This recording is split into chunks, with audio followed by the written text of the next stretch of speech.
Welcome.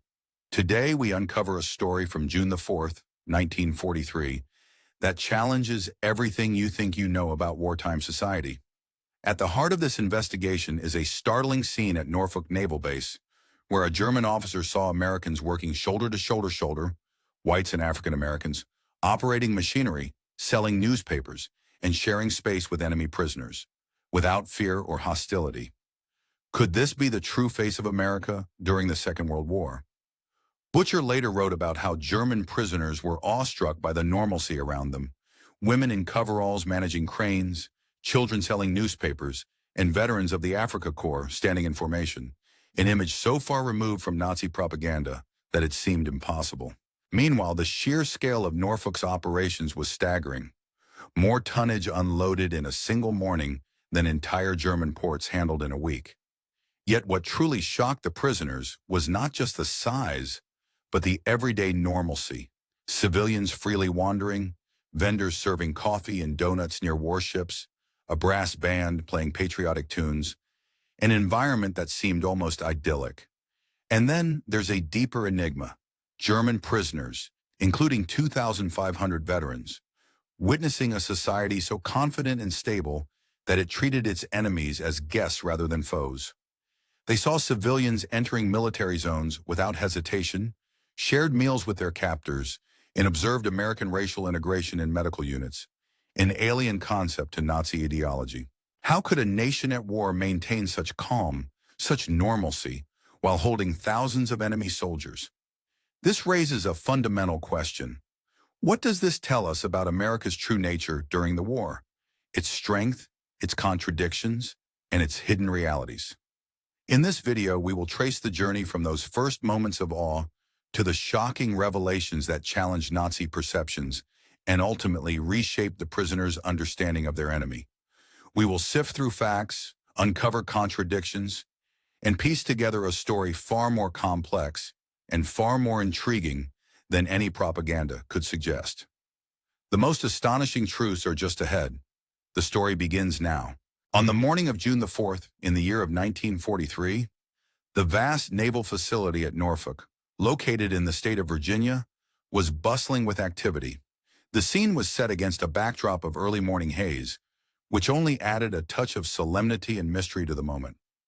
As Lieutenant Herman Butcher, an officer from the German military, carefully grasped the railing of the ship, he felt the unsteady tremor in his legs, an inevitable consequence of the arduous 14-day voyage across the tumultuous Atlantic Ocean. His gaze swept the horizon, and what he saw shattered the 3 years of relentless Nazi propaganda that had painted America in a wholly different light. Before him stretched a remarkable sight: American dock workers, individuals of all races, both whites and African Americans, working shoulder to shoulder with machinery that seemed to belong to a distant future rather than the present. Women dressed in practical coveralls skillfully operated towering cranes, moving cargo with a precision that spoke of deep experience. Even children, seemingly unperturbed by the seriousness of their environment, sold newspapers at the gates of the base, a bustling scene of everyday life. Surprisingly, no one appeared frightened or hurried by the sight of enemy uniforms. Such images would have been impossible in Nazi Germany's portrayal of the United States.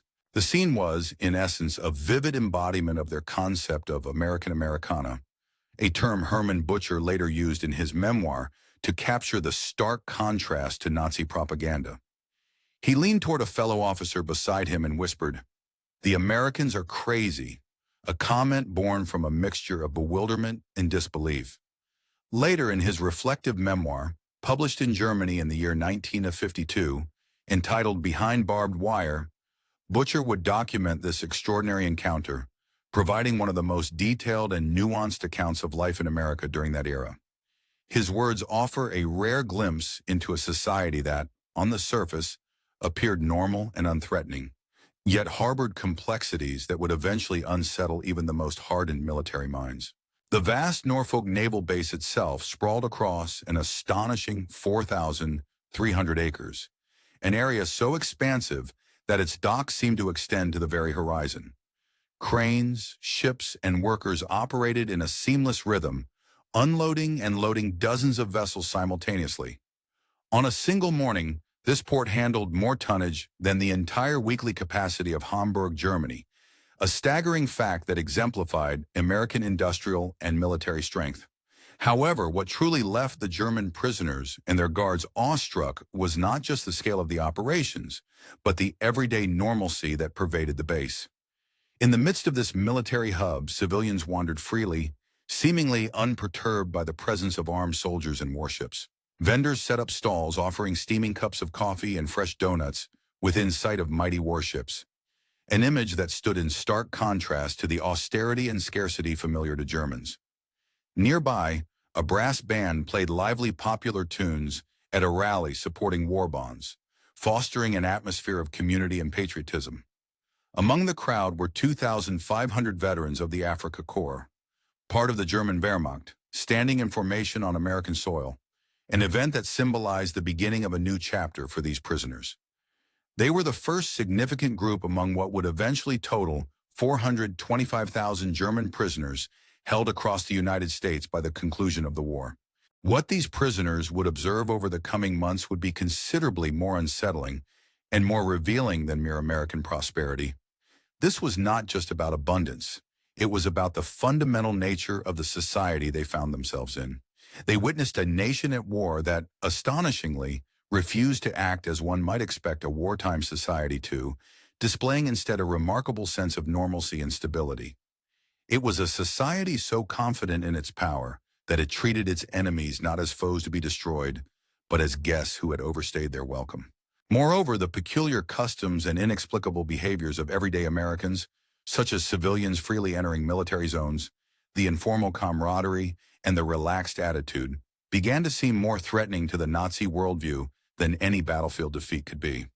These sights, these behaviors, seeped into the prisoners' perceptions and would eventually challenge their ideological belief system far more profoundly than any military confrontation.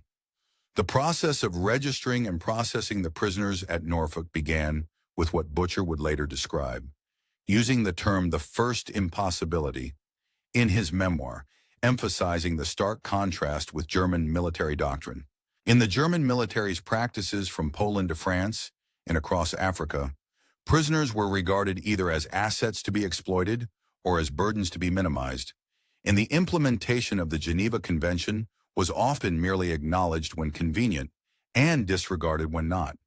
Yet here, in stark defiance of that doctrine, American officers diligently read the Geneva Convention rules in fluent German, carefully explaining the prisoners' rights and inquiring about their dietary needs.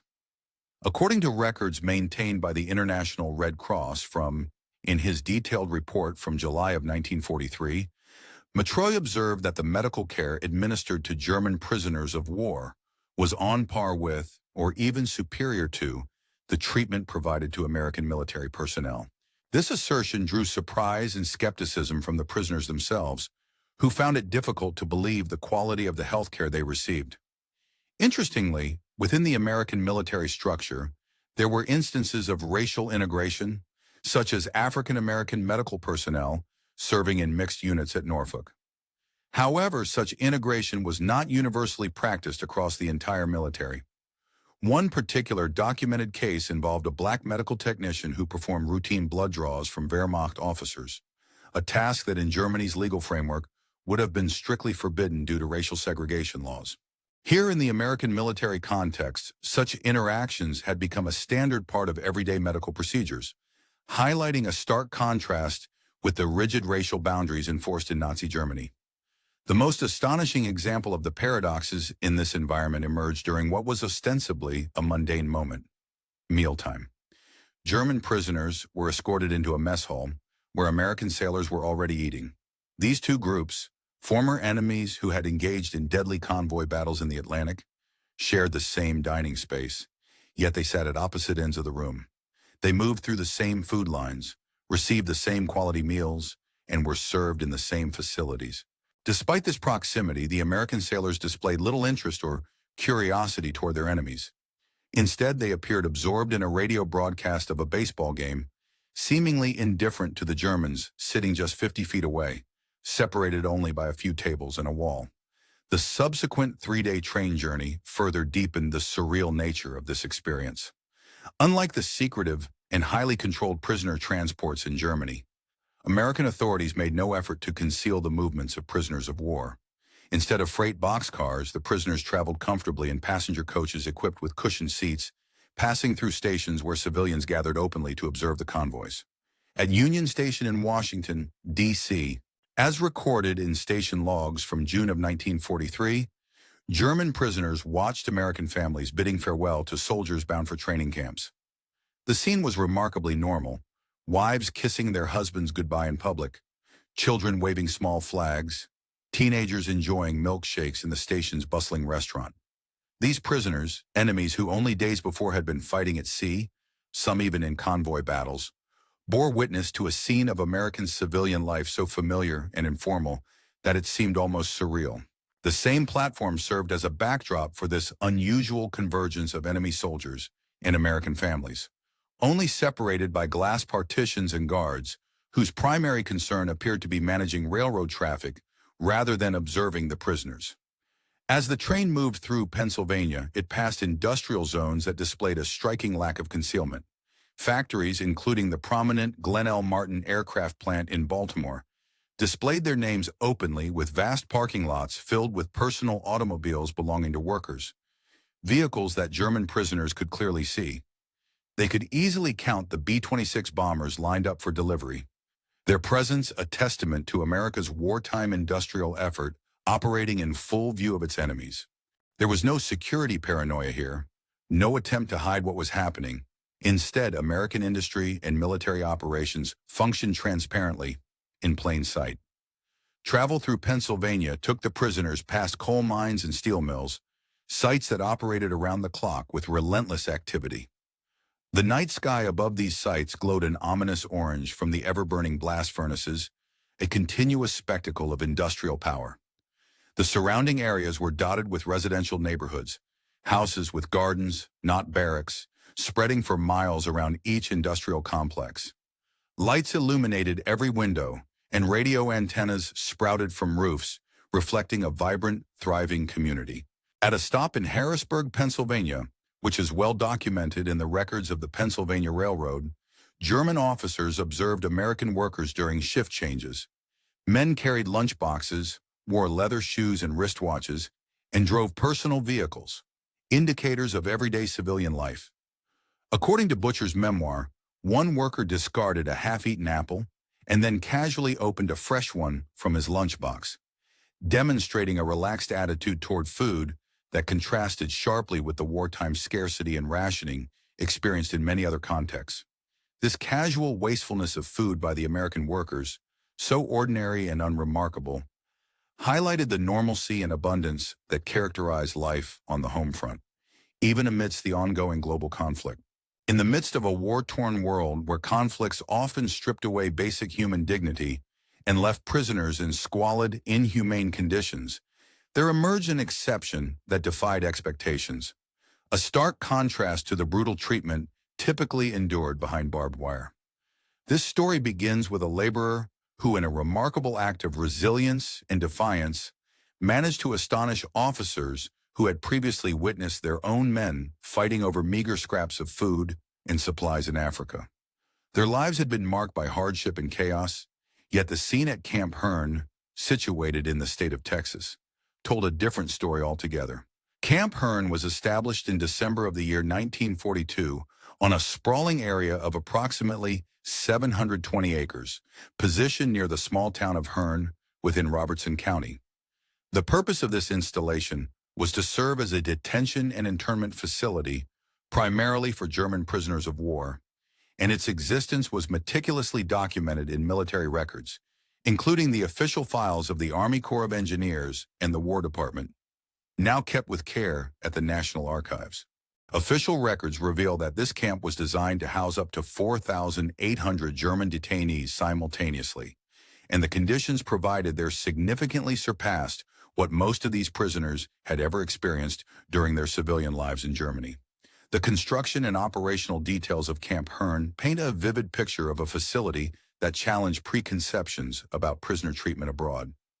Unlike the typical primitive or neglected confinement centers, the camp's infrastructure was modern and well-maintained, offering amenities that, at the time, were considered advanced, even extraordinary. The barracks, built largely of wood, were equipped with electric lighting, a notable upgrade from the oil lamps that many prisoners had previously known. Each building featured indoor plumbing facilities, including flush toilets and hot water heaters, an unusual luxury that contributed considerably to the prisoners' comfort. Inside these well-constructed buildings, prisoners found individual beds furnished with mattresses, clean sheets, and warm blankets, replacing straw pallets and overcrowded bunkhouses common in many wartime camps. Recreation halls provided spaces for relaxation and entertainment, complete with ping-pong tables, musical instruments, and libraries. Facilities that aimed to foster morale and mental well-being. Such comforts did not go unnoticed by international observers. Swiss inspector Emil Sandsturm, in his report from August of the year 1943, remarked that conditions at Camp Herne not only exceeded the standards mandated by the Geneva Convention, but also surpassed the living conditions that many of these prisoners had previously known in Germany itself. The camp commander, Lieutenant Colonel Cecile Stiles, whose service record has been preserved within military archives, addressed incoming prisoners directly in their native language, German. His prior academic studies in the language before the outbreak of war allowed him to communicate effectively, facilitating a level of understanding and respect seldom seen in wartime detention centers. Stiles explained the camp rules clearly, but he also introduced an unprecedented concept that prisoners would be allowed a significant degree of self-governance within the confines of the camp. This self-governance meant that the prisoners would elect their own spokesman, organize social and recreational activities, and manage their daily schedules, albeit within the boundaries of military regulations and requirements. To many military officials and observers, allowing enemies to govern themselves appeared risky, perhaps even a sign of perceived weakness or a trap designed to undermine discipline. Nevertheless, the camp's hospital was a striking example of how progressive this approach was. Inspected monthly by representatives of the International Red Cross, the camp's medical facilities contained equipment that many American and German civilian hospitals lacked at the time. The medical suite was equipped with modern X-ray machines, surgical suites, dental chairs, and a comprehensive pharmaceutical inventory that included the then-new wonder drug penicillin. A notable incident in September of the year 1943 exemplifies the effectiveness of this medical care. Georg Gartner, a prisoner who would later become famous as the last prisoner to surrender in the year 1985, developed appendicitis. He received prompt surgical intervention within hours, and the operation was performed by Captain William Calhoun, a skilled Army surgeon from Dallas, with German medical staff assisting. Such seamless cooperation and advanced care demonstrated how well-equipped and organized the camp truly was. Yet perhaps the most surprising aspect of Camp Herne was its canteen, an on-site store where prisoners could purchase goods using script earned through voluntary labor. This store offered an array of items, including cigarettes, chocolate, soap, writing materials, musical instruments, and art supplies, luxuries that provided small but significant comforts to the prisoners. The War Department officially authorized these sales, recorded meticulously in Quartermaster Corps records, because they believed that allowing prisoners access to such comforts would help maintain morale and reduce the likelihood of escape attempts. The idea that enemy prisoners could go shopping, make choices about what they bought, and enjoy a taste of normality was a radical departure from traditional wartime detention practices, which often emphasized total control and dehumanization. By September of near the town of Kingsville, Texas, a remarkable spectacle unfolded that challenged the very core of European understanding of labor and societal norms. Here, during the tumultuous years of the Second World War, German prisoners of war found themselves immersed in an agricultural landscape of unprecedented scale and complexity. The expansive ranch they were assigned to spanned an astonishing 825,000 acres, an area larger than the entire state of Rhode Island, an expanse that dwarfed most European agricultural holdings of the time. Historical records from the years 1943 through 1945 reveal that these German prisoners worked side by side with local Mexican-American laborers, known as vaqueros, as well as some African-American ranch hands, all engaged in the vital task of cattle ranching. While social interactions on the ranch were somewhat limited, Struggling against the broader societal divisions of race and nationality, the sheer level of racial integration in their daily work was strikingly at odds with the racial hierarchies espoused by Nazi ideology. This juxtaposition must have been particularly jarring for the prisoners, who, in letters that cleverly bypassed military censorship, expressed their amazement at the rapid mechanization taking place around them.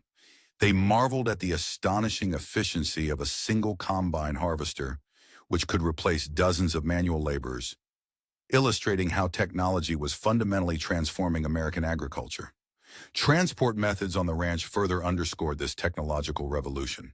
Instead of traditional horse-drawn wagons, trucks carried crops swiftly across the vast fields, an indication of a modern, industrial approach to farming that was still relatively new at the time. Even more extraordinary was the use of small civilian aircraft, which the ranch employed to survey cattle herds and identify stray animals, thereby deploying aviation technology in the service of livestock management. Ranch foreman Richard Kleberg Jr., an influential figure in Texas agriculture, reportedly viewed the German prisoners not as enemies, but as temporary employees, reflecting a pragmatic and humane attitude. Across Texas, in cotton gins scattered throughout counties such as Taylor, Caldwell, and Waller, prisoners witnessed processing speeds that seemed almost impossible by European standards. The Hearn Cotton Oil Mill, which employed German POW labor from August 1943 until December 1945, boasted a daily cotton throughput that, in terms of raw volume, exceeded what German textile mills could process in an entire month. These examples underscored not only the efficiency of American industry during wartime, but also the prisoners' own astonishment at the technological and procedural advancements they encountered.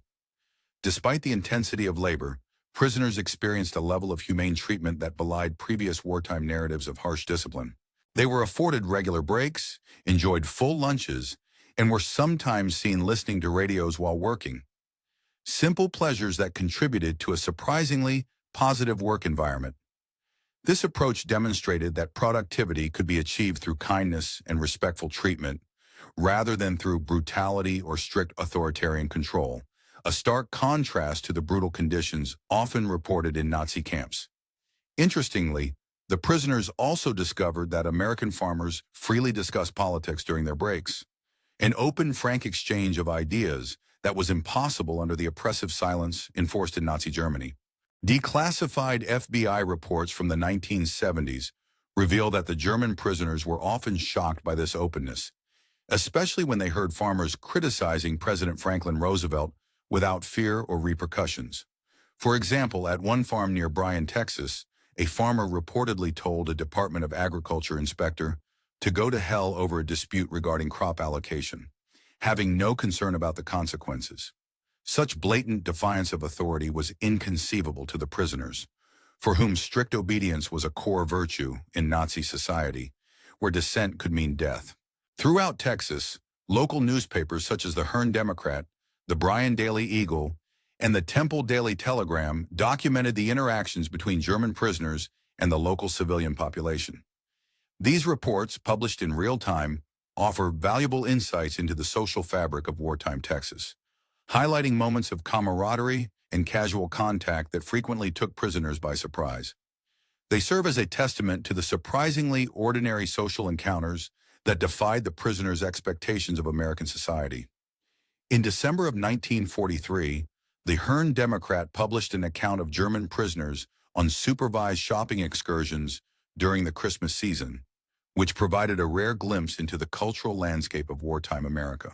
The prisoners observed American youth engaging in everyday social activities, gathering at drugstore soda fountains, boys and girls dancing together unaccompanied, and listening to popular music on jukeboxes, including jazz and swing, musical genres that Nazi ideology labeled as degenerate, especially when performed by African American artists.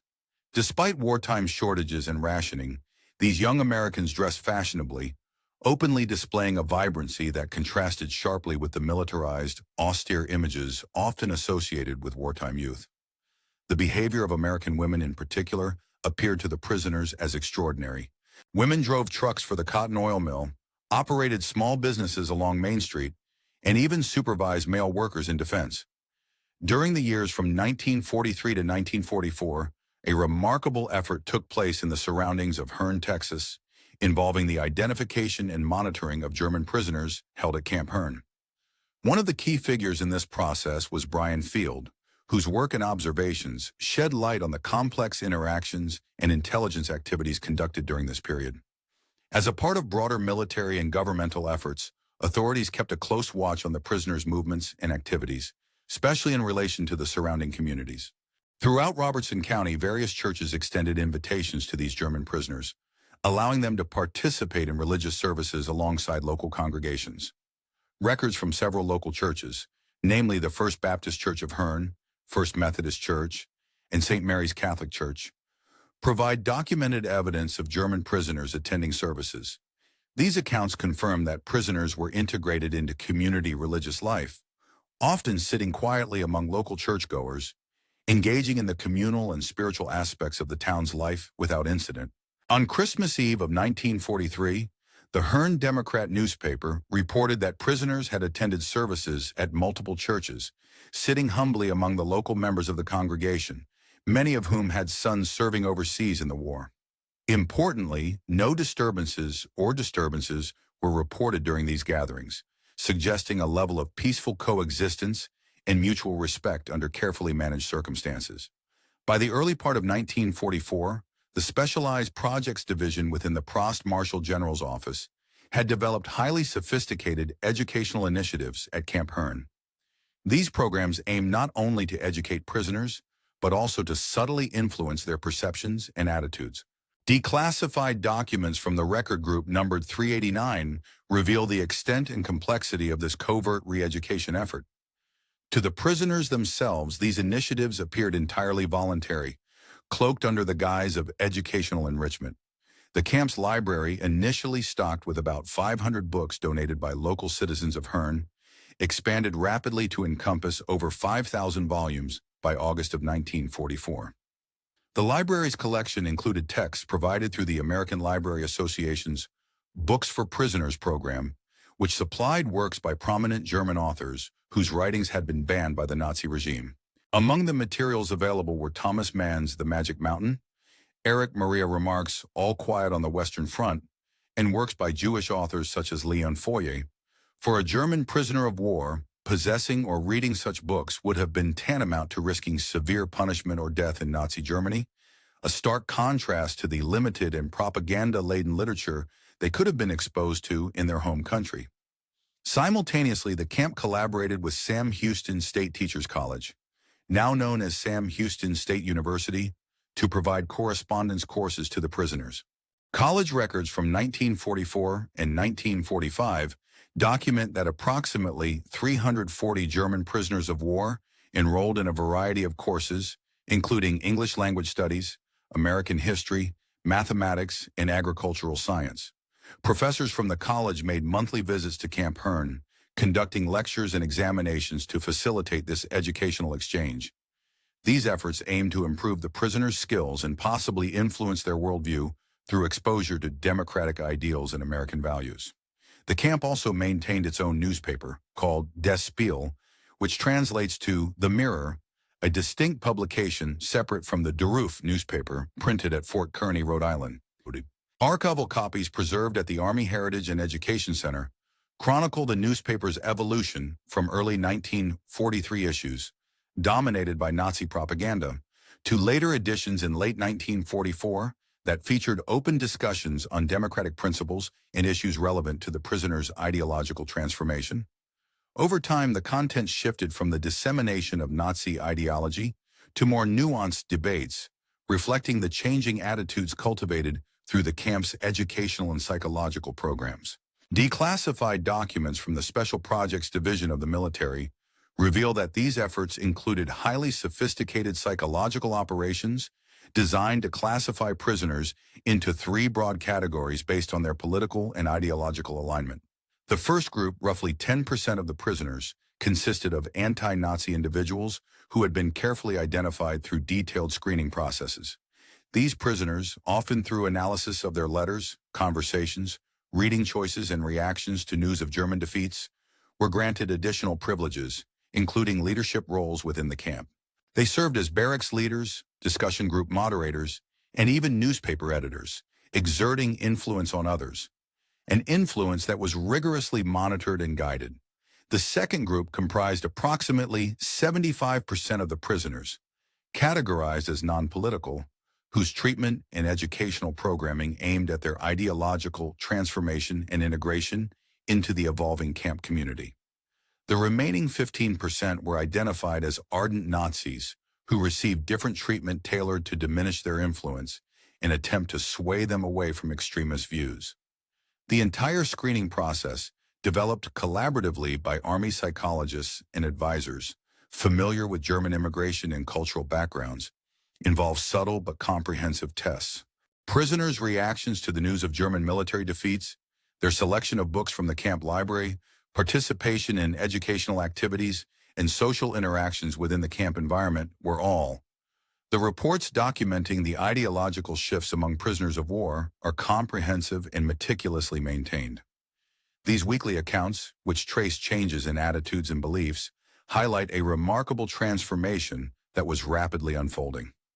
Among the observers was Major Maxwell McKnight, the assistant executive officer, whose detailed notes and analyses are preserved at the prestigious Hoover Institution.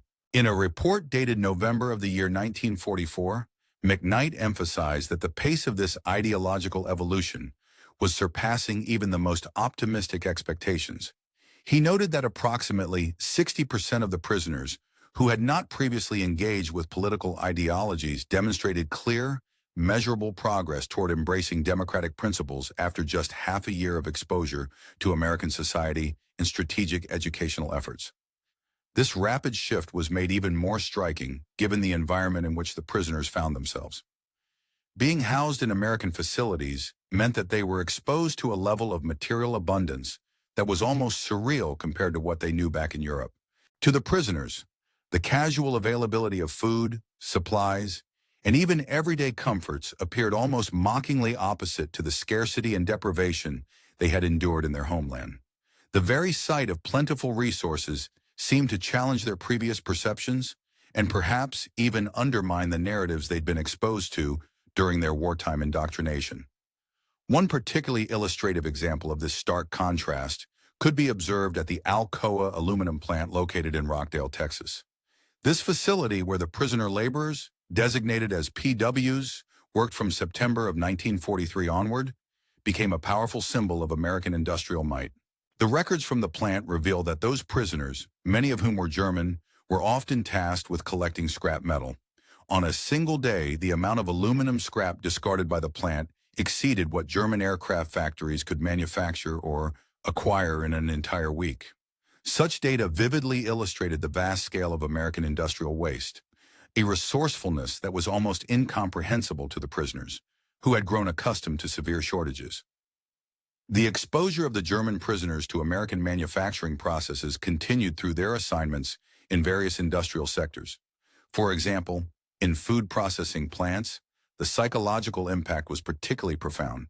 At the Stokely Brothers Cannery in Cameron, Texas, an establishment verified through Milam County's historical records as employing prisoners from the nearby Camp Hearn, prisoners witnessed the disposal of food items that were perfectly edible but discarded simply because of minor cosmetic imperfections.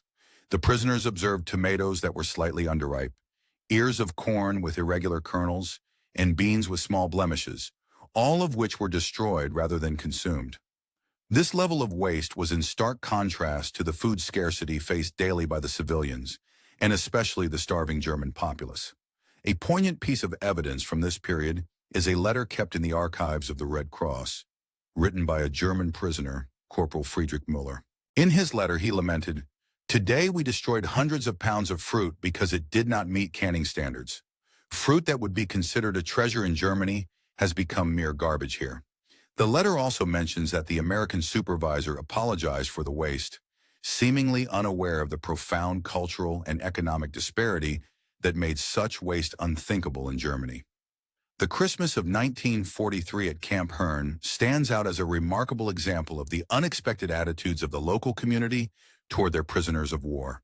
Extensive documentation in local newspapers, Red Cross reports and military archives confirm that the entire town of Herne, with a population of around 2,000 residents, mobilized enthusiastically to ensure that the enemy prisoners experienced a festive and humane holiday celebration.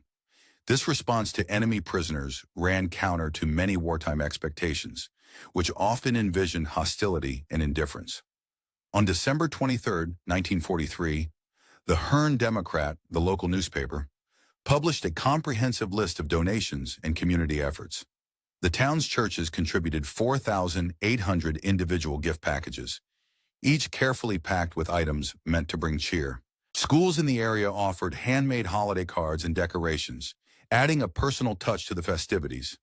The American Legion Post number 164, whose members were mostly veterans of the First World War and had previously fought Germans firsthand, donated cigarettes, candies, and sports equipment, exchanging hostility for humanity and understanding. The Lions Club provided musical instruments, and the Garden Club decorated the camp with holly branches and evergreen boughs, transforming the otherwise plain surroundings into a festive wonderland. The centerpiece of the holiday celebrations was a Christmas tree, towering approximately 30 feet in height, erected in the main compound of the camp. Photographed and featured prominently in the local newspaper, the tree was decorated with an array of electric lights that burned continuously, creating a stunning visual spectacle. Records from the camp's quartermaster reveal that the amount of electricity used to power these Christmas decorations surpassed what most small German villages would have consumed for all their lighting needs during peacetime, a testament to the scale and enthusiasm of the festive display. Such electrical extravagance would have been considered unthinkable in pre-war Germany, where resource conservation was often strict.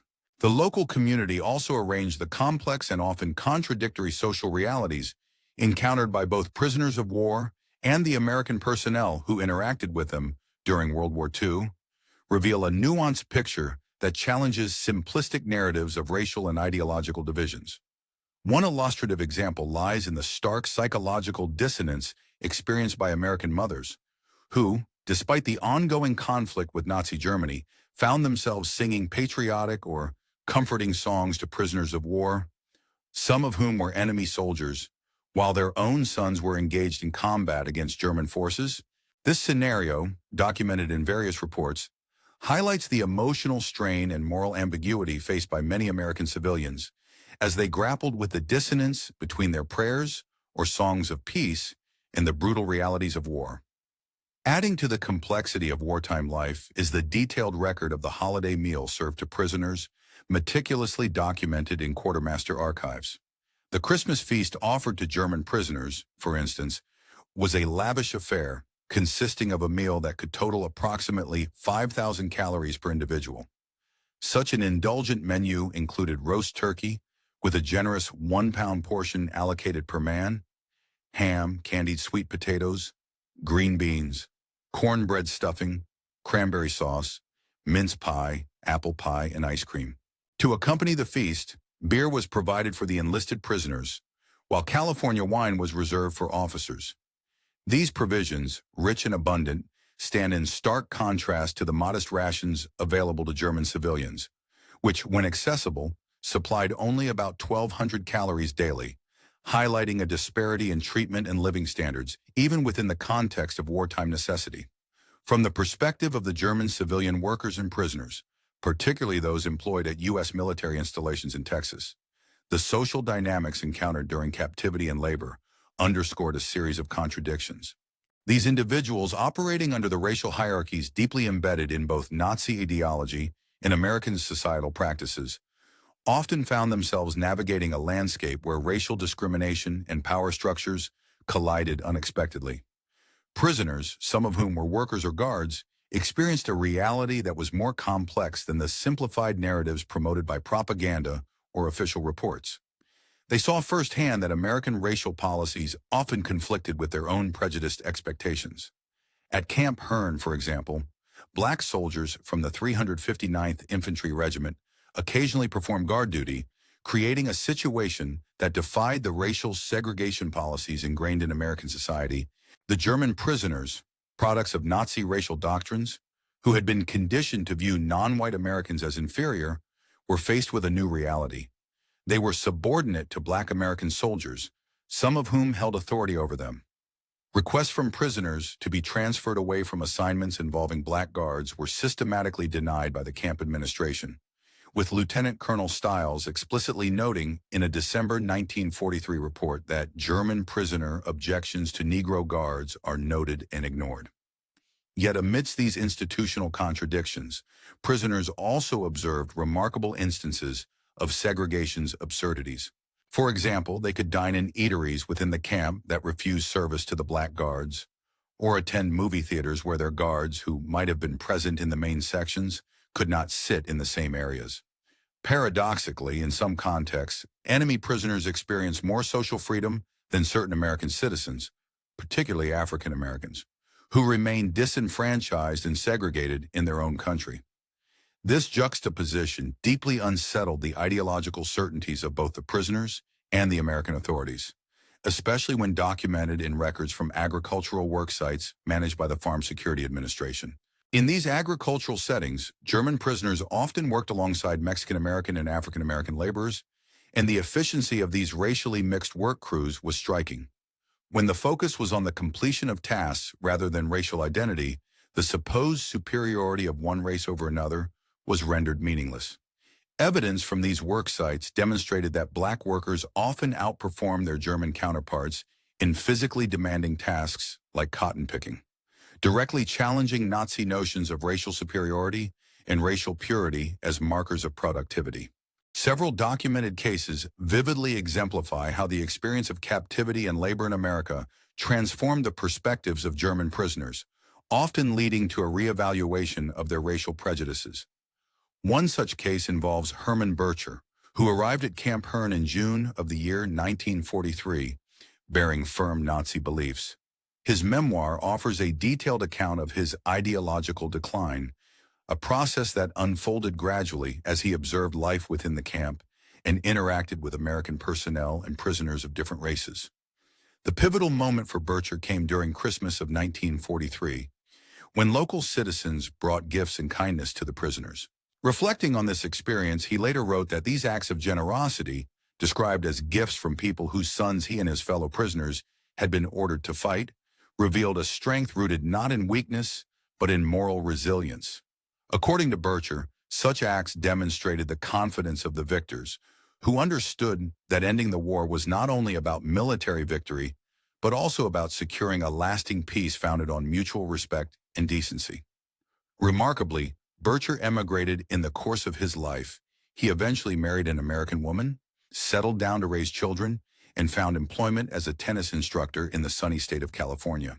When in the year 1985 he ultimately agreed to participate in a television documentary, it marked a significant milestone. By that point, he had been living in America longer than he had ever been a citizen of Germany. His personal journey, which is thoroughly chronicled in his autobiography titled Hitler's Last Soldier in America, serves as a compelling testament to the remarkable capacity of American society to influence and transform individuals from diverse backgrounds. Reinhold Pell's escape from Camp Washington in Illinois took place near the end of the Second World War in the year 1945. Interestingly, his decision to flee was not driven by any harsh treatment or mistreatment within the camp, but rather by a sense of boredom and an insatiable curiosity about the American way of life. His memoir, titled Enemies Are Human, details how he managed to live unlawfully in the city of Chicago for a period of 7 years. During this time, he maintained employment working in local bookstores, married an American woman, and gradually built a life for himself. Eventually, in the year 1953, he made the voluntary decision to surrender himself to authorities. The subsequent investigation by the Federal Bureau of Investigation revealed that he had committed no criminal acts beyond his illegal entry into the United States. As a result, he was able to attain American citizenship in 1959. Following this, Pell became a successful businessman and later extended his support to other German immigrants, helping them settle and find their footing in his new homeland. Looking across the broad spectrum of American internment and labor camps where German prisoners of war, often referred to by the abbreviation POWs, were held, it becomes clear that while experiences varied considerably across more than 500 different camps, certain consistent patterns emerge. For example, Camp Alva in the state of Oklahoma was primarily focused on agricultural training, a fact well documented by records from the Department of Agriculture. This camp operated a demonstration farm covering approximately 200 acres, where German POWs learned and practiced American farming techniques. Prisoners at Camp Alva acquired valuable skills such as mechanical cultivation methods, crop rotation, soil conservation practices, and the development and use of hybrid seeds. These competencies proved to be extremely useful when many of these men returned to their homeland, which had been severely devastated by war, armed with new knowledge and techniques to aid in reconstruction efforts. The camp's agricultural program was remarkably successful. Local farmers, impressed by the quality of work, often hired prisoner labor crews at wages that exceeded the average earnings for farm laborers, thereby creating a competitive environment that benefited both prisoners and local industry. Other camps focused on different aspects of cultural and artistic development. Camp Concordia, situated in Kansas, earned a reputation for its outstanding art program. German prisoners of war at this site produced murals and other works of art that have endured through the decades and now adorn the interior of the Stone County Courthouse and several other local structures. Additionally, the camp maintained a band, known as the Camp Orchestra, which was supplied with instruments generously donated by nearby Kansas communities. These musical groups held concerts in the camp and for local civilian audiences, and the performances received high praise from the newspapers, such as the Concordia Blade, which complimented the professional quality of the enemy musicians. The artwork created by these prisoners has since been incorporated into permanent collections housed within Kansas museums, symbolizing the enduring cultural contributions made during their internment. Meanwhile, the camp at Trinidad in Colorado faced unique environmental challenges, particularly during the winter months when temperatures could drop as low as 20 below zero Fahrenheit. To combat the severe cold, the Army supplied prisoners with specialized Arctic-grade clothing, and the facilities were equipped with well-insulated barracks. The caloric intake for prisoners was also increased during winter, up to 4,000 calories per day, to help them endure the harsh conditions. Swiss inspector André Poncho, who visited the camp in February of 1944, observed that the German prisoners at Trinidad received better winter provisions than the soldiers of the Wehrmacht troops stationed on the Eastern Front, according to the prisoners' own admissions. One of the most astonishing aspects for the German military minds to observe was the level of information transparency available to prisoners of war in America. They had access to newspapers that critically analyzed the war effort, revealing internal production issues, exposing military strategy failures, and discussing political developments. The Secret Projects Division intentionally provided prisoners with a variety of news sources, understanding that exposure to a free press would gradually erode the totalitarian mindset imposed by the Nazi regime. Radio broadcasts available within recreation halls featured commentary that often criticized military leaders and their decisions, while comedians like Bob Hope satirized generals and politicians, further undermining the propaganda narratives prisoners were used to. Renowned journalists such as Edward R. Murrow questioned official strategies, and even the United States Congress engaged in debates over military appropriations, highlighting the democratic transparency that, during the tumultuous years of World War II, the American home front was not only characterized by relentless industrial effort and military mobilization, but also by a robust and often contentious political climate. Within the confines of prisoner of war camps, information about the ongoing political debates in the United States was freely accessible. Dissenting voices, critical of the government's policies or the wartime leadership, were openly expressed and broadcast across the nation, reaching even enemy prisoners of war imprisoned within those very camps. Such openness was, in itself, a testament to the resilience of American democratic principles, which upheld free speech even amidst a global conflict that demanded unity and sacrifice. The 1944 presidential election campaign, unfolding against the backdrop of war, appeared to many foreign military observers, particularly the Germans, to be a near-suicide attempt for American democracy. From their perspective, the fierce political battles, public debates, and open criticism of the sitting president, Franklin D. Roosevelt, seemed to threaten the unity necessary for effective wartime governance. Yet despite the intense partisan rivalry and widespread dissent, the United States exhibited a remarkable capacity to maintain and even strengthen its war effort. Roosevelt, facing a serious challenge from Thomas Dewey, a fictionalized or illustrative figure, encountered vigorous opposition from Republican critics who questioned the administration's management of the war effort.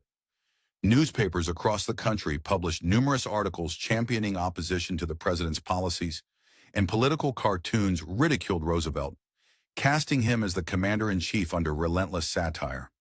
Nonetheless, rather than fracturing under the pressure of internal discord, the American resolve appeared to grow more resilient, illustrating that vigorous debate and political dissent could coexist with, rather than undermine, national unity.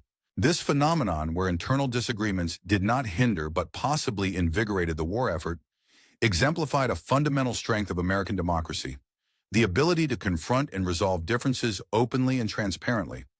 Such a display of vibrant political life, even during a time of national crisis, fundamentally challenged the assumptions held by authoritarian regimes. They believed that control and conformity could only be achieved through suppression and repression, but the American example demonstrated that strength could also lie in the capacity to tolerate and even encourage dissent. Meanwhile, the international perspective on American institutions extended to the inspection reports of prisoner camps, particularly those conducted by the International Red Cross. These reports, archived in Geneva, consistently rated American prisoner of war camps as superior in standards and conditions. The neutral assessments provided vital verification that the United States adhered to, and often exceeded, the provisions outlined in the Geneva Convention. For instance, in August of 1944, Inspector Guy Metro authored a comprehensive report praising American camps, asserting that they not only met but surpassed treaty requirements in all key areas. According to his detailed account, the food provided to prisoners was at least equal to, and often exceeded, the rations allocated to American military personnel. Prisoners received daily caloric intakes ranging from 3,300 to 3,800 calories, compared to the 2,000 calories mandated by the Geneva Convention. Living conditions were notably comfortable, with living spaces averaging 40 square feet per person, well above the required 27 square feet. Medical care was exemplary, with a medical staff ratio of 1 doctor for every 500 prisoners, a figure that outstripped the convention standard of 1 doctor per 1,000 inmates. Recreational and educational programs, organized sports, libraries, language classes, and vocational training were routinely available, fostering a humane environment that prioritized prisoners' well-being. Inspector Emil Sandstrom, after inspecting multiple camps across different nations, including Canada, Britain, and Australia, expressed a clear and unwavering opinion. American prisoner of war camps provided conditions that were superior not only in material comfort, but also in philosophical approach. The Americans treated prisoners as temporarily displaced persons deserving humane treatment, rather than as enemies to be subjugated or dehumanized. This approach reflected a broader national attitude that prioritized dignity, respect, and the notion that even those accused of hostility are entitled to humane treatment. Within the United States, the leadership and workers in industry supporting the war effort, including those involved in prison work programs, observed a transformation in industrial efficiency. Prisoners working in American factories experienced firsthand the revolutionary methods employed in production, which far surpassed anything seen before. For example, at the Lone Star Steel plant in Dangerfield, Texas, where prisoners from Camp Hearn were employed from 1944 through 1946-1945, monthly production levels exceeded the entire annual output of the Ruhr Valley, an industrial hub in Germany, prior to the Allied bombing campaign. This extraordinary achievement was no coincidence, but was driven by a combination of advanced machinery and, more importantly, the motivation and morale of the workers.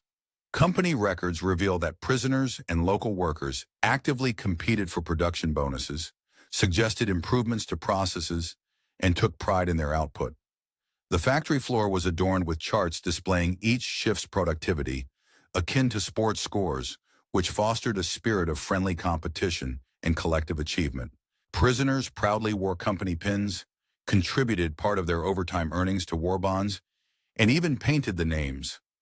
In the aftermath of World War II, the Allied forces, particularly the Americans, perceived the task of rebuilding Germany not merely as a matter of returning prisoners of war to their homeland, but as an opportunity to foster a new democratic foundation. The immense scale of this effort went far beyond simple repatriation, as occupation planning documents reveal a comprehensive strategy aimed at transforming former enemies into partners in democratic governance and societal reconstruction. While the infamous Project Paperclip brought scientists to America, there were broader, more ambitious programs designed to prepare prisoners, often called prisoners of war or PSWs, for active roles in rebuilding their shattered homeland. Through a series of carefully structured courses, these prisoners received rigorous training in civil administration, equipping them to take on the daunting task of managing cities ravaged by war. Agricultural programs focused intensely on how to feed large populations suffering from shortages and starvation, emphasizing sustainable food production and resource management. Medical personnel, meanwhile, were taught public health strategies vital for preventing epidemics that could further devastate fragile communities. Engineers studied infrastructural reconstruction, learning how to rebuild roads, bridges, and utilities critical to restoring normal life. In addition to technical skills, special projects divisions identified potential democratic leaders within the prisoner population, providing them with targeted training in governance, leadership, and administrative duties. These efforts are meticulously documented in reports from the Surgeon General and other military archives. By May of 1945, approximately 31,000 prisoners of war had enrolled in various vocational training programs.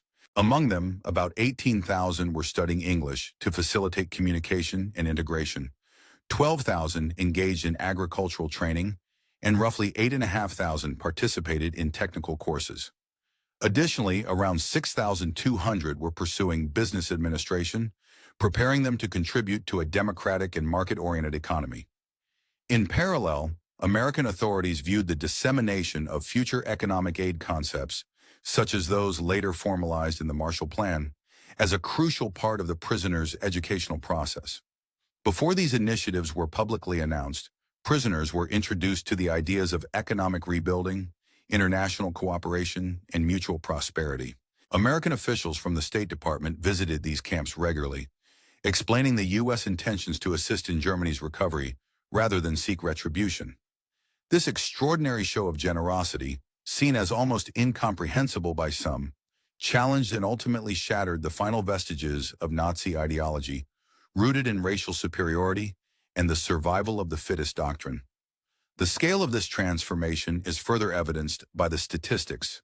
Out of approximately 425,000 German prisoners held in America, only about 2,222 attempted to escape, an escape attempt rate of just over 0.5%. Successful escapes lasting more than 30 days numbered only 54, a mere 0.01%, underscoring the prisoners' generally cooperative behavior. Incidents of sabotage or intentional disruption were minimal, with just 7 confirmed cases, roughly 0.001%, while work refusals were documented in around 178 cases, roughly 0.04%. Participation in voluntary labor was remarkably high, with approximately 87% of eligible prisoners engaging in productive work. Post-war surveys conducted by the American occupation authorities revealed a strikingly positive attitude among returned prisoners of war. Nearly 3/4, about 74%, expressed favorable views of American democracy. When the Marshall Plan was announced, approximately 61% supported the aid initiative, and about 55% advocated for a strong German-American alliance. Moreover, close to 40% of these individuals expressed a desire to emigrate to America, and nearly a quarter maintained ongoing correspondence with American families, strengthening transatlantic ties. Official records from immigration agencies show that around 5,000 former prisoners of war successfully emigrated to America during the 1950s. Of these, approximately 92% obtained naturalized citizenship within the legally prescribed time frame. Their integration into American society was remarkably successful, surpassing the general immigrant population in employment status, home ownership, and absence of criminal records. The influence of these returnees on West Germany's post-war reconstruction is well documented, both in occupation archives and German national records. Many former prisoners of war went on to occupy influential roles within the new German democracy. 48 served as members of the Bundestag, and over 310 held positions as mayors or city councilors, actively shaping post-war local governments. Others contributed significantly to economic and social rebuilding. Approximately 1,847 worked on modernizing agriculture, while over 2,341 taught in newly re-established schools. Thousands of others managed businesses employing American-inspired methodologies, fostering a culture of innovation and economic growth. Hans-Georg von Studnitz, a former prisoner of war turned prominent German industrialist, reflected on his experiences in 1965. He told American historians that, "We returned from America with more than memories. We brought knowledge of how democracy functions, how free markets operate." His words encapsulate the profound transformation initiated through the entire process of prisoner education and rehabilitation, transformations that helped lay the foundation. The way different peoples from diverse backgrounds learn to work together, cooperate, and eventually forge bonds of understanding and friendship is a fascinating process that often defies initial expectations. We had once envisioned the future as a realm where barriers of hatred and suspicion would dissolve, trusting that the fabric of collaboration could create something resilient and enduring. And indeed, there was a period when we believed that the methods we employed, the gestures we extended, and the openness we fostered would produce results that would last a lifetime. For instance, the operations at Camp Hearn, a designated site during a significant chapter of history, officially closed their doors in December of the year 1945. Yet despite the closure, the connections that had been cultivated there persisted across the decades, illustrating how bonds forged in the crucible of conflict can transcend the physical confines of the camp and live on. The Hearn Heritage League, an organization dedicated to preserving these memories, has diligently maintained extensive archives that include correspondence letters exchanged over a span of more than 40 years by former prisoners of war. Each year, on the occasion of Christmas, these men sent heartfelt cards, a tradition that persisted until the last known prisoner passed away in the year 2001. These written exchanges serve as a testament to a profound and enduring transformation, one that was not merely superficial or temporary, but rooted in genuine change of perspective and understanding. The letters paint a vivid picture of individuals who, through mutual experience and shared humanity, evolved from adversaries into friends, confirming that the impact of this process was both deep and lasting. In the year 1984, a notable milestone was reached when 50 former prisoners from Camp Hearn returned to Texas to participate in a reunion commemorating the 40th anniversary of D-Day. This gathering was a powerful symbol of reconciliation and the lasting importance of these relationships. The local newspaper, the Hearn Democrat, provided extensive coverage of the event, emphasizing the significance of the reunion.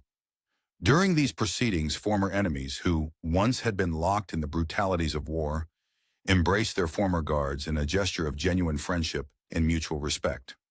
Veterans from the German Wehrmacht, who had once fought fiercely against American soldiers, placed flowers at the American Legion Memorial, symbolizing their acknowledgement of shared sacrifice and the possibility of peace.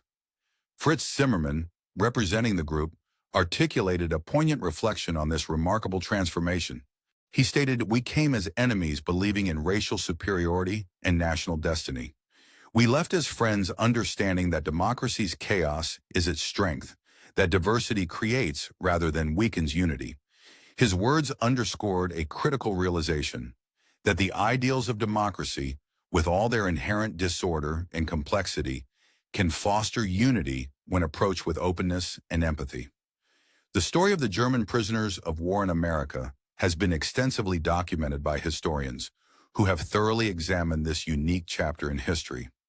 Among the influential scholarly works are Arnold Kramer's Nazi Prisoners of War in America, published in 1979, which provides a comprehensive account of the experience of German POWs. Judith Gansberg's Stalag USA from 1977 offers an insightful analysis of the re-education programs aimed at transforming these prisoners. Antonio Thompson's Men in German Uniform, published in the year 2010, explores the labor programs that involve prisoners working in America. Ron Robbins' The Barbed Wire College, released in 1995, details the educational initiatives that contributed significantly to the prisoners' ideological transformation. These academic publications, drawing from archives, personal interviews, and official government records, vividly confirm the scope and success of this extraordinary process. A broad consensus among scholars is that the American treatment of German prisoners of war represents one of the most successful examples in history of re-education through exposure rather than through coercion or indoctrination. The prisoners, who arrived in America between the years 1943 and 1946, encountered sights and realities that, according to their previous worldview, shaped by totalitarian regimes, would have seemed impossible to imagine. Every small act of freedom, each act of kindness, every display of generosity, began to chip away at their entrenched beliefs. They had expected to find a fractured, weak, and divided nation.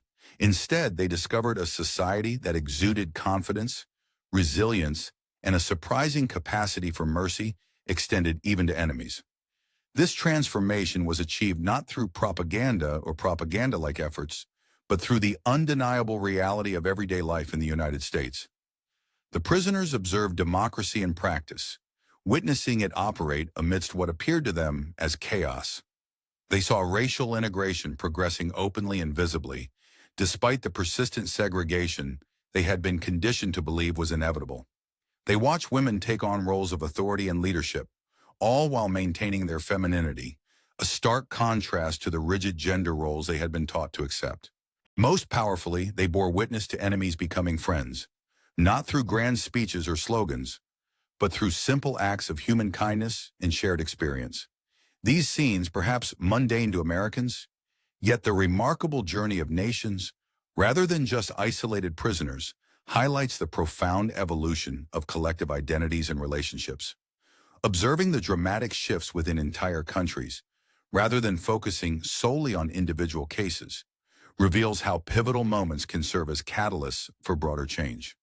It was within these sweeping historical processes that the earliest foundations of the Atlantic Alliance were laid, fostering cooperation across the Atlantic and shaping the security architecture of the modern world.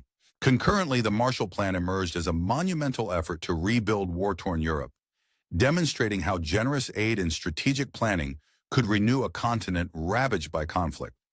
This period also marked a significant phase in the democratic reconstruction of European nations, transforming former battlegrounds into thriving hubs of democracy and stability. The incredible transformation of these nations underscores a vital lesson. Some of the most significant triumphs are achieved not through outright destruction or brutal conquest, but through the power of example and the force of demonstration. Success often hinges on showcasing what is possible, on turning the narrative from one of hostility to one of hope. Victory is rarely rooted in propaganda or outright hatred. Instead, it is rooted in the tangible reality of human dignity, cooperation, and compassion. The extraordinary sights that the German prisoners of war witnessed in America served as a tangible illustration of this truth. The scenes of prosperity, freedom, and human rights they encountered became the foundation upon which one of history's most extraordinary transformations was built. An evolution from enemies caught in brutal conflict to allies united in pursuit of peace and progress.